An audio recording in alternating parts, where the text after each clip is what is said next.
Download करें Amar Ujala app और पाएं खबरें लगातार। एक अमेरिकी नामी अखबार के खुलासे के बाद भारत के राजनीतिक गलियारों में हल्ला मच गया है। आरोप है कि सोशल मीडिया पर एक तरफा खबरें दिखाई जा रही हैं जो एक पार्टी के हित को साधती हुई नजर आती हैं और ये पार्टी कोई और नहीं, सत्ताधारी भाजपा ही है।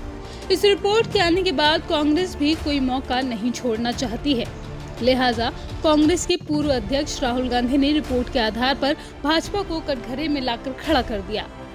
राहुल गांधी ने आरोप लगाया कि भारतीय जनता पार्टी यानी बीजेपी और राष्ट्रीय स्वयंसेवक संघ यानी आरएसएस फेसबुक और व्हाट्सएप को नियंत्रित करते हैं।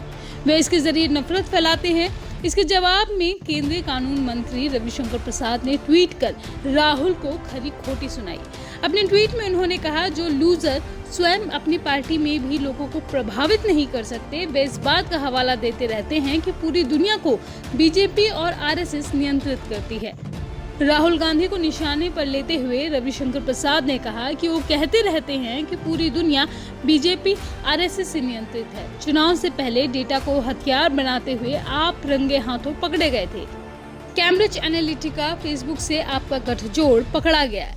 ऐसे लोग आज बेशर्मी से सवाल खड़े करते हैं।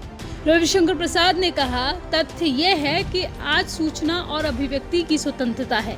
ये सब आपके परिवार द्वारा नियंत्रित नहीं किया जाता है और इसलिए आपको दुख होता है। खैर, आपने बेंगलुरु हिंसा की निंदा नहीं की, आपकी हिम्मत कहाँ चली गई? रविशंकर प्रसाद के ट्वीट पर कांग्रेस ने भी पलटवार किया। कांग्रेस नेता रणदीप सिंह सुरजेवाला ने कहा, ऐसा लगता है कि झूठे ट्वीट और झूठा एजेंडा ही एकमात्र रास्ता बन गया है। कांग्रेस ने कभी कैम्ब्रिज एनालिटिका की सेवाएं नहीं ली। सुरजेवाला ने दावा किया कि बीजेपी कैम्ब्रिज एनालिटिका की क्लाइंट रही है। कानून मंत्री ये क्यों नहीं बताते? भारत में सिर्फ कांग्रेस बीजेपी में सियासी वॉर ही नहीं जारी है, बल्कि राजनीतिक दलों के नेताओं ने फेसबुक की विश्वसनीयता पर भी सवाल खड़े कर दिए हैं। कांग्रेस नेता दिग्विजय सिंह ने अपनी ट्वीट में कहा कि मार्क ज़करबर्ग कृपया इस पर बात करें। प्रधानमंत्री मोदी के समर्थक अनखी दास को फेसबुक में नियुक्त किया गया, जो खुशी खुशी मुस्लिम विरोधी पोस्ट को सोशल मीडिया पर अप्रूव करता है। आपने साबित किया है कि आप जो उपदेश देते हैं उसका पालन नहीं करते। वहीं AIMIM नेता असदुद्दीन ओवैसी ने फेसबुक पर सवाल उठाए। उन्होंने ट्वीट किया, अलग अलग लोकतंत्र में फेसबुक के अलग अलग मानक क्यों हैं? ये किस तरह का निष्पक्ष मंच है? ये रिपोर्ट बीजेपी के लिए नुकसानदेह है। बीजेपी के फेसबुक के साथ संबंधों का खुलासा हो गया है और फेसबुक कर्मचारी पर बीजेपी के नियंत्रण की प्रकृति भी सामने आई है। सोशल मीडिया में छिड़ी इस जंग के बाद दिग्गज कंपनी की तरफ से सफाई पेश की गई है। फेसबुक ने अपने स्पष्टीकरण में कहा है कि उनकी पॉलिसी कोई पार्टी नहीं देखती है। कंपनी की ओर से कहा गया है कि कंपनी अपनी पॉलिसी बिना किसी पार्टी या राजनीति देखे लागू करती है।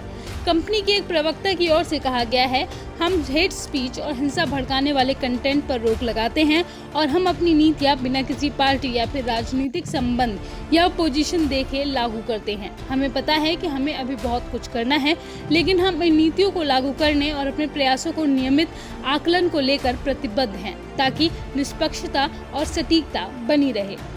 आपको बता दें कि वॉल स्ट्रीट जर्नल में एक लेख छपा है जिसमें कहा गया है कि फेसबुक भारत में सत्ताधारी पार्टी बीजेपी के नेताओं और कार्यकर्ताओं के हेट स्पीच और आपत्तिजनक सामग्री को जानबूझकर नजरअंदाज करने वाली नीति अपनाता है।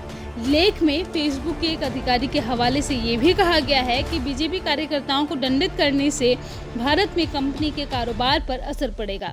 लेख में कहा गया है कि फेसबुक ने बीजेपी को लेकर व्यापक पैमाने पर गलत तरीके से प्राथमिकता दी है। अमर उजाला.com